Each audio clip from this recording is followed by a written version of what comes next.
할렐루야. 하나님은 오늘도 우리 함께하는 줄 믿으시기 바랍니다. 오늘 우리가 읽은 말씀은 우리가 잘 알듯이 하나님께서 모세를 부르는 장면입니다. 여러분, 우리가 통성경에서도 배웠듯이 출애굽의 시작이라고도 할 수 있는데요, 하나님이 이 출애굽을 하기 위해서 이집트에서 노예 생활하는 이스라엘의 이 학대와 그리고 핍박과 그리고 고통, 그걸 들으시고 하나님이 그들을 거기서 구출해 내시기 위해서 이제 모세를 부르는 겁니다. 근데 그 모세를 부르는 곳이 어디입니까? 불타는 떨기나무에서 하나님이 모세를 부르시죠. 그래서 네가 선 곳은 거룩한 땅이니 신을 벗으라 라고 하면서 하나님의 그 원대한 뜻과 계획을 말씀하시면서 모세를 이집트에 있는 바로에게 보내는 장면이에요. 그게 바로 오늘 저와 여러분이 함께 읽은 말씀입니다. 그리고 그렇게 부르실 때에 하나님의 앞에서 모세가 뭐라고 대답하는지를 보니까 오늘 설교 제목이기도 한 내가 누구이기에 이렇게 반응을 해요. 내가 누구이기에. 하나님이 모세한테 야, 너 저기 이스라엘 백성들이 노예로 있는 이집트에 가서 이제 그들을 구원해내고 하나님이 원하시는 대로 예배하는 하나님의 제사장 나라가 되게 해라 라고 말씀하실 때 내가 누구이기에 이렇게 반응을 하더라는 것이죠. 여러분, 이 반응이 들어보니까 어떻습니까? 좋은 반응입니까? 나쁜 반응입니까? 나쁜 반응이죠. 이건 겸손한 반응이 아니에요. 내가 누구에게. 이 말은요, 하나님 어떻게 제가 그걸 한다는 겁니까? 보낼 만한 사람을 보내십시오, 뭐 이런 반응인 거예요. 그래서 그 뒤에 계속 이어지는 하나님과의 대화를 보더라도 모세는 계속해서 부정적으로 반응하고 거부하고 불신하고 그럽니다. 그러니까 끝에 가서 하나님이 어떻게 하시는 겁니까? 노를 바라셔요. 노를.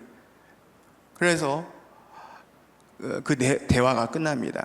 그 정도로 모세가 하나님의 말씀과 뜻 앞에서 불신의 반응을 보인 거예요. 그게 내가 누구이게 라는 반응이에요. 근데 이걸 보면서 오늘날 그리스도인들에게도 동일한 반응이 일어나고 있다는 것이, 내가 누구이게, 하나님의 뜻 앞에서 하나님의 부르심 앞에서 내가 누구이게 이렇게 된다는 것이죠. 그래서 이런 반응은 결코 좋은 게 아닙니다. 저와 여러분은 그 하나님의 부르심 앞에서 아멘으로만 순종하는 저와 여러분들 되시길 주의 이름으로 축복합니다. 왜 그런 반응이 나오는지 보면 하나님의 부르심과 하나님의 뜻 앞에서 하나님을 바라봐야 되는데 그게 아니라 자신을 보니까 그런 거예요. 자신을 보니까 뭐가 보입니까? 자신의 비참한 모습, 그리고 자신의 부족한 실력, 자신의 갖춰지지 않은 어떤 재능들, 또 자기가 처해 있는 상황이나 환경들, 이런 거밖에 안 보이는 거예요.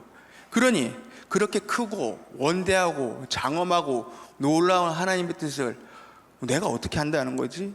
라는 반응으로 이어지게 되는 것이에요. 그런데 그렇게 반응하고 있는 모세한테 하나님이 이렇게 계속해서 말씀하십니다. 12절에 이렇게 얘기해요. 내가 너와 함께 있겠다. 내가 반드시 너와 함께 있겠다. 이렇게 말씀하셔요. 여러분, 주님이 우리와 함께하는 줄 믿으시기 바랍니다. 내가 너와 함께 하겠다. 왜 이렇게 말씀하셨을까요? 그리고 이 말의 의미가 무엇일까요? 그렇게 말씀하신 첫 번째 이유가 이런 겁니다. 내가 그것을 가능하게 할 것이다 라는 말씀의 의미인 거예요. 그래서 모세, 네가 누구인지가 중요한 게 아니라는 거예요. 전능자인 내가 너를 통해 그 일을 행하겠다라는 말씀의 의미인 것입니다.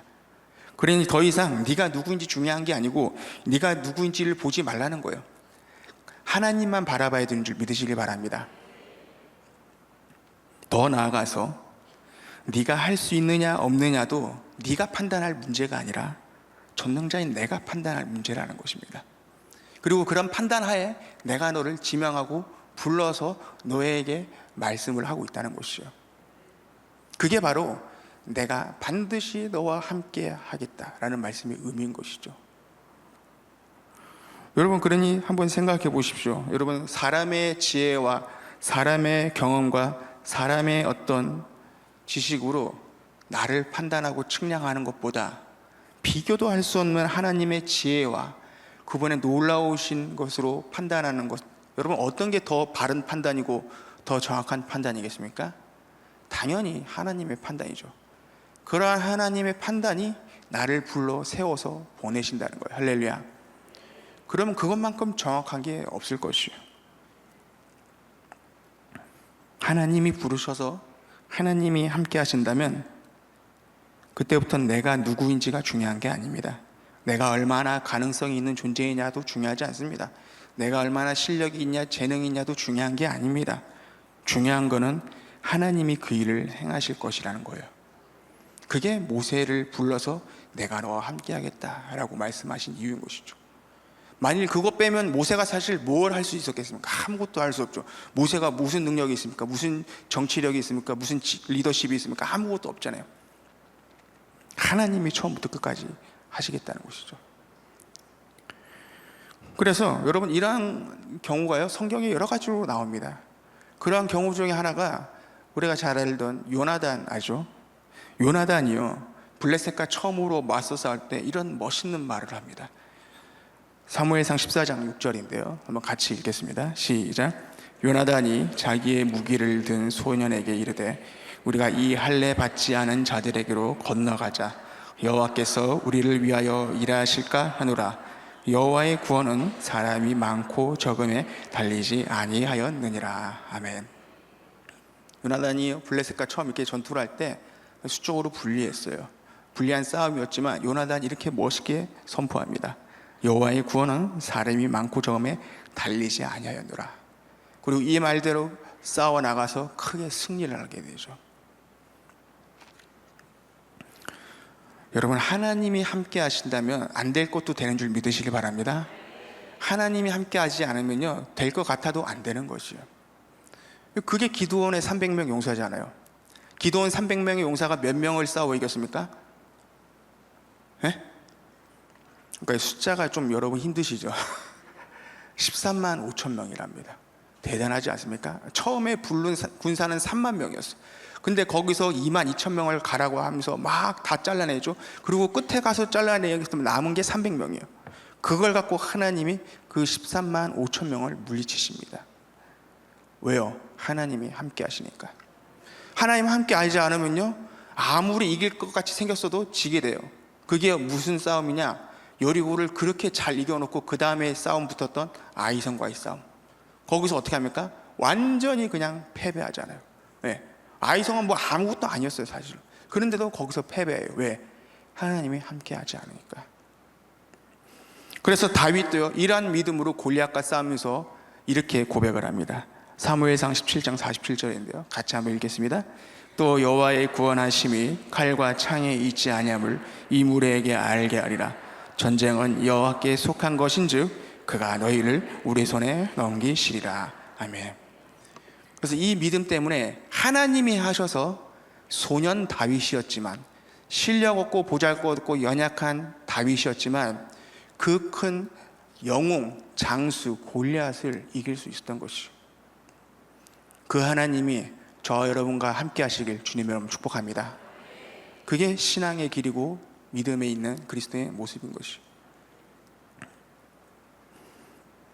그런데 그렇게 하나님이 부르시고 말씀하실 때 자꾸 안 될 것 같다고 생각하는 이유 중에 하나가 이런 거예요.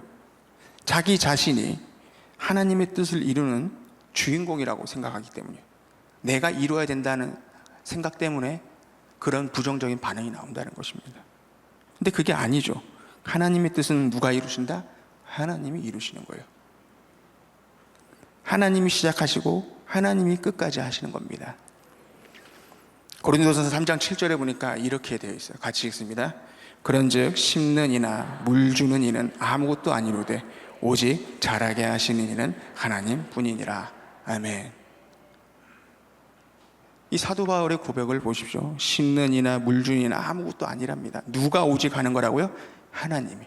하나님이 사역의 처음부터 끝까지 하시는 주체이시고 주인공입니다. 우리가 하는 게 아니란 거예요. 내가 뭘 해야 될 것 같다고 생각하니까 그때부터 두려움이 엄습하고 염려가 엄습하면서 하나님의 뜻에 대한 거부 반응이 일어나는 것이죠. 여러분, 하나님이 우리를 부르시고 하나님이 우리에게 어떤 말씀을 하실 때는 하나님이 하실 줄 믿으시기 바랍니다. 그래서 하나님 바라봐야 되는 거예요. 하나님이 하신다는 말씀을 이렇게 히브리서 13장 20절과 21절에 되어 있는데요. 우리 같이 한번 읽겠습니다. 하나님이 모든 선한 일에 너희를 온전하게 하사 자기 뜻을 행하게 하시고 그 앞에 즐거운 것을 예수 그리스도로 말미암아 우리 가운데서 이루시길 원하노라. 영광이 그에게 세세 무궁토록 있을지어다. 아멘. 여러분, 저 말을 보면 이렇게 되어 있어요. 너희를 온전하게 하시고 자기 뜻을 행하게 하시고 우리 가운데 이루신다. 그런데 이 말의 주어가 뭐예요? 하나님이라고 시작해요. 하나님. 한번 첫 번째 보이죠? 하나님이 그렇게 하신다는 겁니다. 여러분, 그래서 하나님의 뜻을 이루어가는 것에 있어서 주체는 저와 여러분이 아니라 하나님이신 것이죠.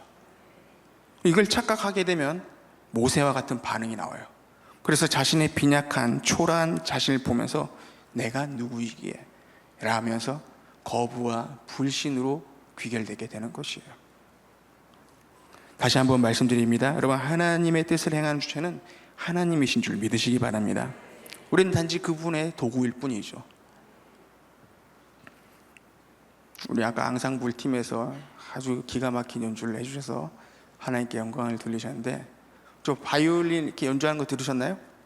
저 바이올린의 아름다운 찬양의 이 음악의 선율이 어디서 나왔어요? 갑자기 멍해지시니까 저도 설교를 제대로 안 하는 것 같아서 죄송합니다. 이게 이렇게 이게 어디서 나오는 소리예요? 바이올리니스트의 손에 의해서 나오는 것이죠. 그리고 더 정확하게 하면 바이올리니스트의 의지에 의해 나오는 선율이고 음악이지 않습니까? 바이올린이 아무리 좋은 거 그리고 아무리 비싼 거 아무리 기가 막힌 거 하더라도 저한테 들려주면 소리 날까 안 날까요? 소리는 나요. 근데 듣기가 싫을 뿐이지. 그런 거예요. 여러분, 왜 제가 이런 말 드리겠습니까? 여러분, 우리가 그와 같이 하나님께 붙들려 있는 주님의 도구일 뿐이라는 것이요. 그래서 여러분, 그 주님의 손에 붙들려 따라가기만 하면 아름다운 선율과 음악이 흘러나오듯이 우리의 삶에서 하나님의 아름답고 놀라운 선율이 내 삶을 통해 울려 퍼질 줄 믿으시기 바랍니다. 그래서 주님의 말씀에 따라, 주님의 뜻에 따라 믿음으로 발걸음을 내딛기만 했을 뿐인데 내 삶에서 하나님 나라가 이루어지고 주님의 놀라운 섭리를 경험하게 되고 하나님의 일이 이루어져 나가는 것이죠. 그리고 그런 아름다운 이 선율을 듣는 주변의 사람들이 그 모습을 보면서 어떻게 합니까? 나도 네가 믿는 하나님 한번 믿어보고 싶다 라고 하면서 많은 사람들이 모여드는 것이죠. 여러분, 그러한 사람들 되시길 주의 이름으로 축복합니다. 그래서 하나님의 뜻은요, 하나님이 행하실 때 가능한 것이지 내 자신의 능력이나 재능으로 하는 것들이 아니라는 것이에요. 그걸 착각하니까 하나님을 찾는 것은 딴전에 두고 실력을 연마하려고 하고 경력을 쌓으려고 하고 재능을 쌓으려고 하는 그러한 우선순위가 뒤바뀐 신앙의 삶으로 바뀌어진다는 것이에요. 여러분, 그래서 우리에게 필요한 자세는 하나밖에 없습니다. 하나님이 함께 하심을 믿고 그분의 뜻에 따라 아멘으로 순종하는 것이에요. 여러분, 그러한 그리스도인들 되시길 주의 이름으로 축복합니다. 두 번째는요, 오늘 본문 12절에 보면 내가 너와 함께 있겠다 라고 말씀하신 하나님의 그 선언의 의미는 이 모세의 정체성을 바르게 세워주기 위해서 해주신 말씀이에요. 너는 재능이 없고 능력이 없는 그런 초라한 그런 존재가 아니라 내가 함께하는 사람이다 라는 것을 알려주기 위한 말씀인 거예요. 여러분, 모세의 대답을 볼 때 모세는 그 전까지 어떤 이 정체성을 가졌는지를 보면 자기는 초라하고 그래서 능력 없고 힘 없고 보잘것없는 그러한 사람이라는 정체성을 가졌던 것 같아요.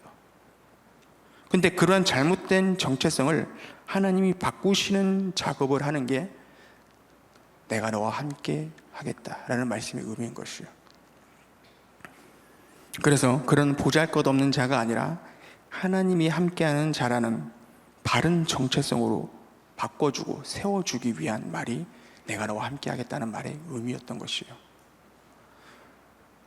여러분, 저와 여러분은 하나님이 함께하는 자인 줄 믿으시기 바랍니다. 그게 얼마나 중요한지 몰라요.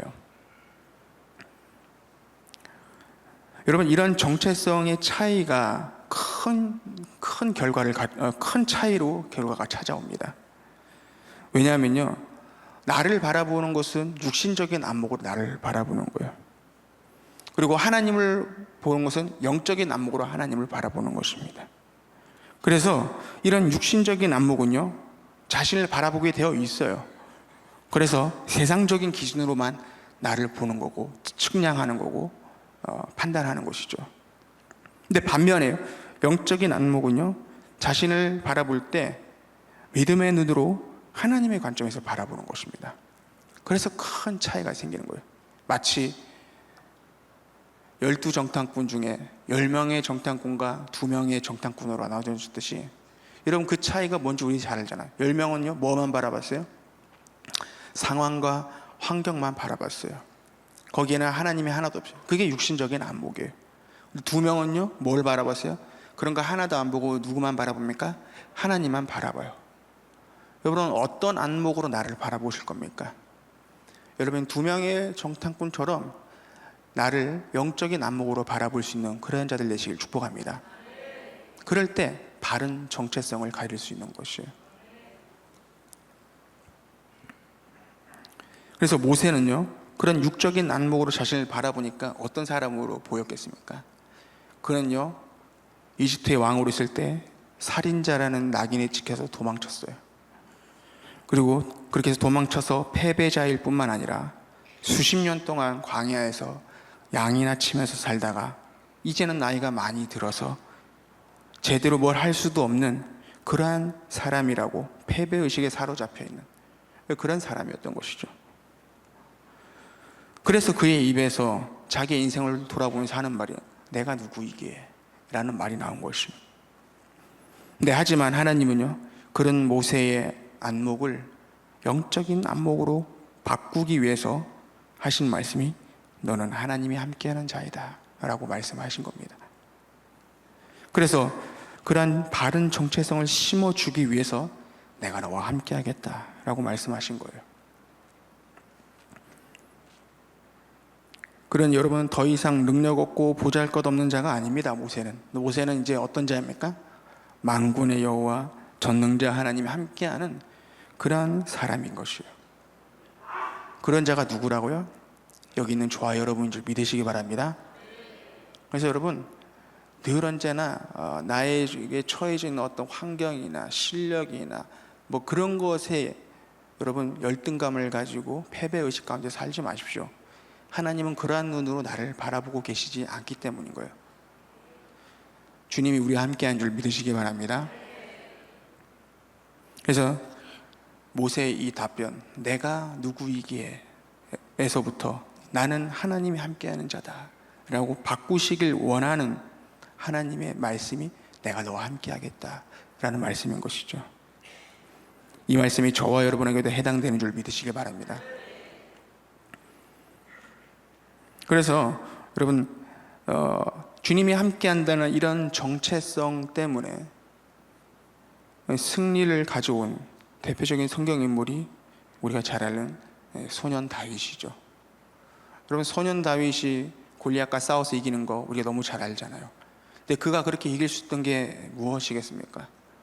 소년 다윗에게는요, 하나님이 함께한다는 강력한 믿음이 있었고요, 그러한 생각으로 가득 차 있었기 때문에 그가 승리할 수 있었던 것이에요. 어디서 알 수 있는지 보면요, 다윗이 사울을 찾아가죠. 사울이 보니까 이게 영 어려갖고 할 수가 없을 것 같아. 근데 다윗이 그 앞에서 이런 얘기합니다. 내가 양을 칠 때 사자의 발톱과 곰의 발톱에서도 내가 하나님의 구원을 경험했습니다. 저 골리앗도 똑같이 그렇게 될 겁니다 라고 하죠. 그러니까 사울이요, 그 말 듣고 뭐라고 합니까? 하나님이 너와 함께 계시기를 원하노라, 그렇게 하고 보내죠. 그 말에 사울이 뭘 느꼈다는 거예요? 나는 하나님이 함께 하니까 반드시 승리할 겁니다 라는 것을 사울이 느꼈다는 거예요. 그래서 그렇게 기도해 준 것이죠. 그게 사무엘상 17장 37절인데요 한번 같이 보도록 하겠습니다. 읽습니다. 시작. 또 다윗이 이르되 여호와께서 나를 사자의 발톱과 곰의 발톱에서 건져내셨은즉 나를 이 블레셋 사람의 손에서도 건져내시리이다. 사울이 다윗에게 이르되 가라, 여호와께서 너와 함께 계시기를 원하노라. 아멘. 그 다윗의 대답에 그래서 사울도 똑같이 화답을 한 거예요. 그래, 알았어. 하나님이 너와 함께 계시기를 나도 기원한다 라고 하면서 보낸 것이죠. 그리고는 다윗이요 골리앗 앞에 당당히 맞설 때 똑같은 말로 고백합니다. 사무엘상 17장 45절에서 47절인데요. 교독하면서 읽겠습니다. 다윗이 블레셋 사람에게 이르되 너는 칼과 창과 단창으로 내게 나아오거니와 나는 만군의 여호와의 이름 곧 내가 모욕하는 이스라엘 군대의 하나님의 이름으로 내게 나아가노라. 같이 읽습니다. 또 여호와의 구원하심이 칼과 창에 있지 아니함을 이 무리에게 알게 하리라. 전쟁은 여호와께 속한 것인즉 그가 너희를 우리 손에 넘기시리라. 아멘. 여러분 여기서 무엇이 느껴집니까? 다윗은 자기가 어떤 자라는 인식이 있는 것 같아요. 하나님이 함께하는 자. 네가 아무리 그렇게 큰 칼과 창과 그런 무기로 무장하고 그런 엄청난 몸집으로 나한테 다가온다 하더라도 그게 하나도 두렵지가 않다는 거예요. 왜요? 지금 만군의 여호와가 나와 함께하고 있기 때문이라는 강력한 믿음과 정체성으로 가득 차 있는 어린 소년 다윗이었기 때문이에요. 그래서 전혀 두려워하지 않습니다. 여기에 그 어떤 염려나 주저함을 찾아볼 수가 없습니다. 예. 그리고는 승리하죠. 왜소한 10대의 몸이었을 것이에요. 근육질이 아니었을 것이에요. 전쟁 경험, 전투 경험 이런 것도 없었을 것이에요. 그럼에도 불구하고 다윗이요 그런 장수, 영웅, 골리앗을 이길 수 있던 이유, 여러분 간혹 이런 말을 해요. 물맷돌 잘 던졌으니까. 아닙니다. 여러분 물맷돌 던지는 실력이 골리앗을 이긴 게 아닙니다. 만일 물맷돌 던지는 실력이 골리앗을 이겼다라고 하면요 그런 실력으로 치면 골리앗은요 100배, 1000배 더 엄청난 실력을 가진 자예요. 다윗이 사울 앞에 갔을 때 야 너는 어린 소년이야 안돼, 소년이야 안돼 라고 하면서 골리앗을 뭐라고 하냐, 골리앗은 어렸을 때부터 용사야 이렇게 얘기합니다. 이 말이 뭐냐면 골리앗은 어릴 때부터 전쟁터에서 잔뼈가 굵은 그런 사람이야 라고 말하는 거예요. 어릴 때부터 여러분 물맷돌과는 비교도 안 되는 화살이 날아들고 창과 칼이 왔다 갔다 하는 그 전쟁 전투에서 살아남은 자라는 거예요. 그러니 그 실력이 얼마나 출중하겠습니까? 여러분 그 전투 능력이 얼마나 대단하겠습니까? 그런데 돌 하나 날라온 것에 띵 맞고 죽는다? 그 실력이 탁월하다 하더라도 아니죠. 아마 그의 노련한 눈으로 물맷돌을 보자마자 바로 방어태세에 들어갔을 거예요. 실력으로 따지자면 그게 장수이고 영웅 골리앗인 거예요. 그냥 일반 사람이 아닌 거예요. 그럼에도 불구하고 그 물맷돌이 골리앗의 머리에 딱 맞아갖고 한 방에 다운시켜서 극적으로 승리하는 그러한 것을 가져다 주는 이유가 뭐예요? 다윗의 물맷돌 실력이 아니라 함께 하신 하나님이 하신 것인 줄 믿으시기 바랍니다. 그래서 승리를 가져온 것이에요. 저와 여러분들도 그렇게 하나님이 함께하는 자인 줄 믿으시기 바랍니다. 그래서 여러분 세상에 나가서 여러분 죄송합니다 이런 표현이 맞는지 쫄지 마세요. 할렐루야. 다윗처럼 당당하게 믿음의 발걸음을 내디디십시오. 할렐루야. 어떠한 거대한 세상의 물결이 다가온다 하더라도 그 앞에서 두려워하지 마십시오. 할렐루야. 그것보다도 훨씬 더 크고 강력한 주님이 지금 누구와 함께 한다? 나와 함께 한다는 거예요. 그래서 여러분의 믿음의 발걸음을 내디는 것에서 주저주저 하지 마십시오. 당당하게 걸어가십시오. 할렐루야. 그러면 우리의 삶을 통해 내 인생을 통해 하나님의 놀라운 선율이 울려 퍼질 줄 믿으시기 바랍니다. 그게 바로 하나님이 함께하는 자라는 정체성이 가져다주는 은혜이고 놀라운 역사인 것이죠. 그래서 다윗이 승리할 수 있었던 것이죠. 여러분 사역의 현장도 마찬가지입니다. 주님 제가 이걸 어떻게 해요? 막 그러는데 아니에요. 주님이 나를 불러서 내 마음에 감동을 주시면서 계속 불붙게 한다면 여러분 아멘으로 순종하십시오. 할렐루야. 처음부터 끝까지 모든 것이 다 준비되어 있는 거예요. 그냥 몸만 뛰어 들어오면 다 되게 하나님이 지금 대기하고 계신 거예요. 할렐루야. 그래서 주님만 바라보고 달려가십시오. 할렐루야. 그게 신앙의 발걸음이기 때문인 것입니다.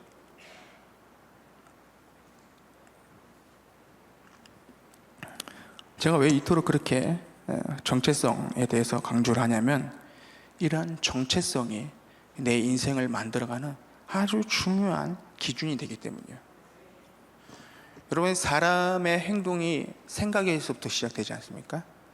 그래서 그 사람의 행동과 언어는 그 자가 생각하는 것에서부터 출발돼요. 근데 그 생각은 어디에 가장 많이 영향받고 지배받냐? 내가 누구냐라는 정체성에 가장 많은 영향을 받는 거예요. 내가 나를 뭘로 정의하고 있냐에 따라 내 생각이 거기에 왔다 갔다 하는 것입니다. 가룟 유다 우리 잘 알죠? 가룟 유다가 왜 예수님을 파는 행동을 했습니까? 말씀을 보니까 마귀가 가룟 유다의 생각에다가 그 나쁜 생각을 집어넣었다고 해요. 요한복음 13장 2절인데요. 같이 한번 읽겠습니다. 마귀가 벌써 시몬의 아들 가룟 유다의 마음에 예수를 팔려는 생각을 넣었더라. 그래서 이 생각 때문에 가룟 유다가 그런 못된 행동을 하게 된 것이죠. 그런데 이런 생각이 어디에 영향을 받는다고요? 정체성에. 내가 누구냐? 그래서요, 여러분, 어떤 정체성을 갖고 사느냐가 그 사람의 생각을 지배합니다. 그리고 그러한 생각은 그 사람의 행동을 결정하게 되고요, 그런 결정된 행동들이 모여서 오늘 하루가 됩니다. 그리고 그런 하루하루가 모여서 나의 인생이 만들어지는 것이에요. 그러니 그 사람의 인생을 만들어 간다 해도 과언이 아니에요.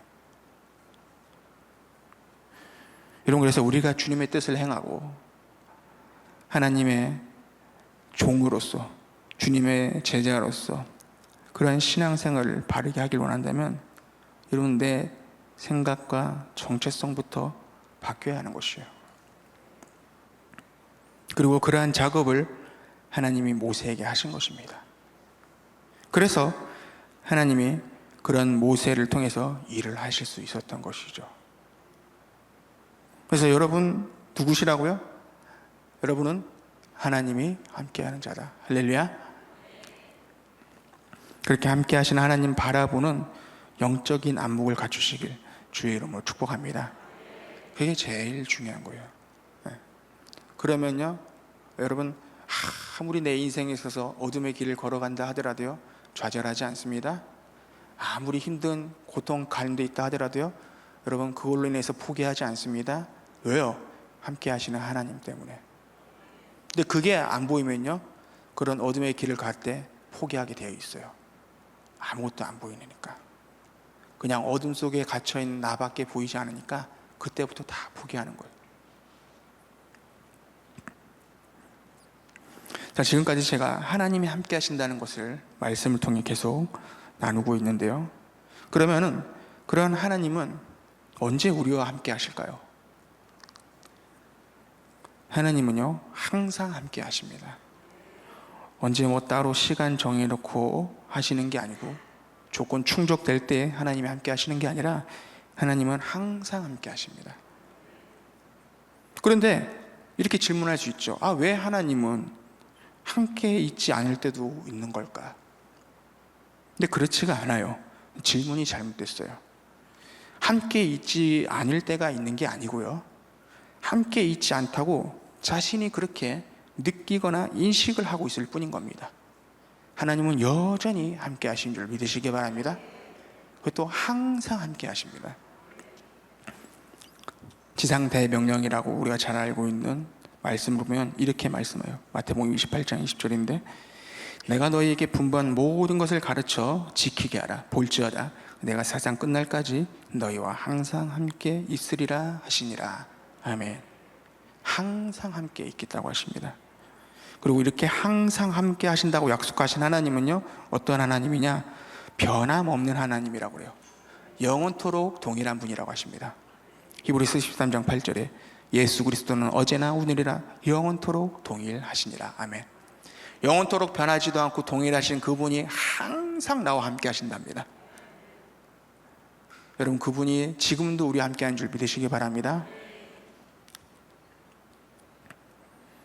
여러분, 그러니 문제는 뭐예요? 내가 느끼고 있지 못할 뿐이지 주님은 항상 함께 하고 계신다는 거예요. 마귀가 그걸 제일 잘 이용해요. 야, 아무것도 안 느껴지지, 보이지도 않지, 그냥 절망감만 들지. 하나님 너 버린 거야. 하나님 없는 거야.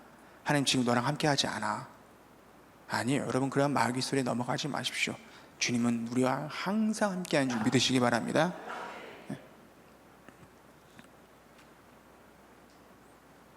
그런 믿음이 있어야 우리가 신앙에 있어서 승리할 수 있는 것이. 여러분, 이게 약해지면요, 우리는 믿음대로 우리의 믿음의 발걸음을 내디디지 못합니다. 그리고 금방 넘어질 거예요. 금방. 마치 물속에 빠져간 베드로처럼 한두 발짝은 잘 걸을지 모르지만 그 다음 발자국부터는 물속에 빠지는 것이죠. 그럼 마지막으로 어떻게 해야 항상 함께 하시는 하나님을 내가 확신하고 그래서 그 믿음대로 살아서 신앙생활을 승리할 수 있을까요? 그 힌트를 알 수 있는 게 있는데, 그게 엠마오로 내려가는 두 제자를 보면서 우리가 알 수 있어요. 여러분, 십자가 사건 이후에 엠마오로 내려간 두 제자 이야기 잘 알죠? 예루살렘에서 엠마오로 가고 있는데 그 두 명의 제자가 여러분 어떻게 걸어갑니까? 낙담하고 실망하며 좌절 가운데 걸어가고 있었어요. 그런데 그 걸어가는 길에 처음부터 누가 동행하셔요? 예수님이 함께 하시잖아요. 부활하신 예수님이. 근데도 그걸 몰라보면서 낙담과 절망 가운데 걸어가고 있습니다. 그러니까 예수님이 이렇게 물어보죠. 너 왜 이렇게 힘들게 걸어가냐니까. 아니, 얼마 전에 일어난 그 십자가 사건 이야기 몰라? 하면서 막 얘기를 합니다. 그러니까 예수님이 그때부터 말씀을 풀어 설명하면서 그 모든 것들을 그들에게 알려주시죠. 그리고 나서 날이 저물 때쯤 되니까 여관에 같이 머물러서 가자고 종용을 합니다. 그러니까 예수님이 거기서 같이 있으면서 떡을 뗄 때에 그들의 눈이 확 밝아지면서 예수님을 알아보게 되죠. 그리고는 어떻게 돼요? 그들이 기운을 차리고 엠마오로 가던 길에서 터닝을 해서 다시 예루살렘으로 갑니다. 예루살렘에 가니까 이미 누가 와 있어요? 제자들이 다 모여 있어요. 왜요? 그들도 다 엠마오의 제자들처럼 낙심과 낙담에 자리 있을 때 부활하신 예수님을 경험하고 확신해서 돌아온 자들인 거예요.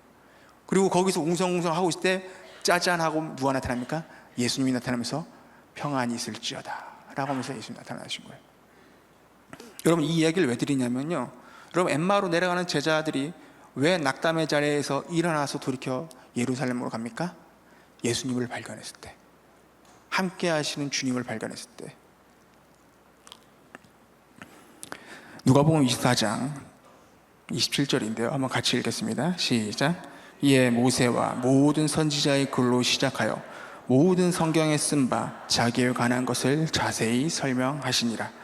32절도 한번 같이 읽어볼까요? 시작. 그들이 서로 말하되 길에서 우리에게 말씀하시고 우리에게 성경을 풀어주실 때에 우리 속에서 마음이 뜨겁지 아니하더냐 하고. 아멘.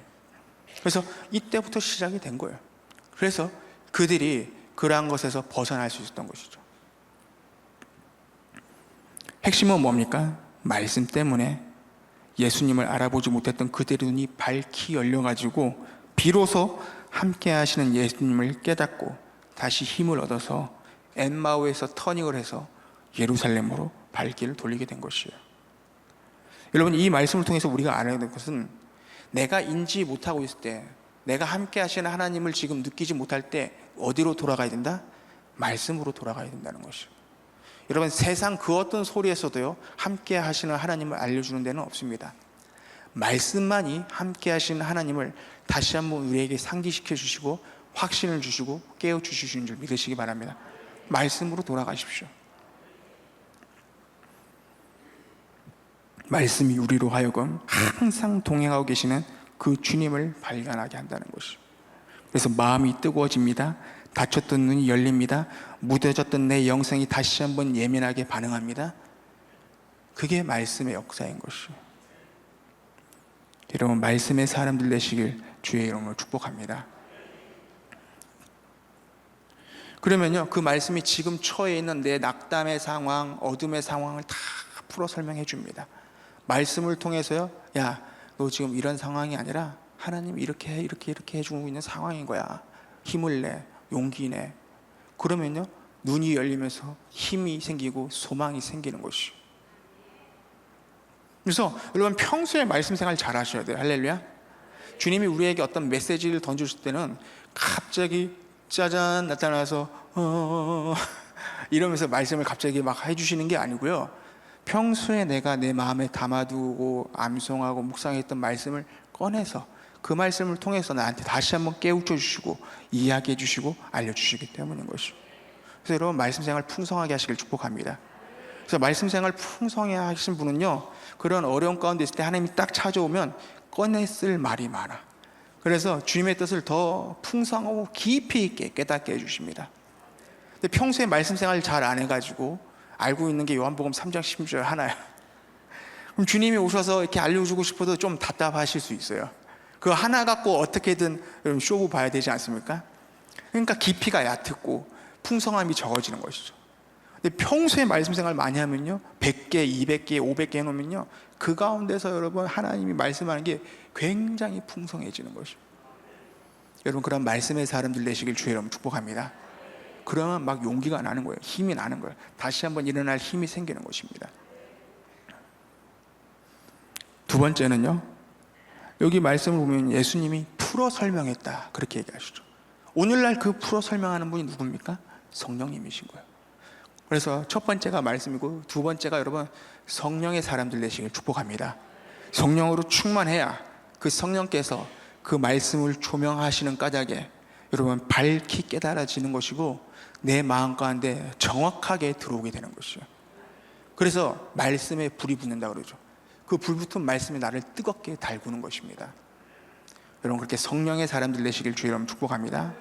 그래서 하나님이 함께 하신다는 것은 하나님이 언제 떠나가거나 함께 안 하셔서 그런 게 아니라 내가 그걸 잊어버리거나 인식하지 못하는 거예요.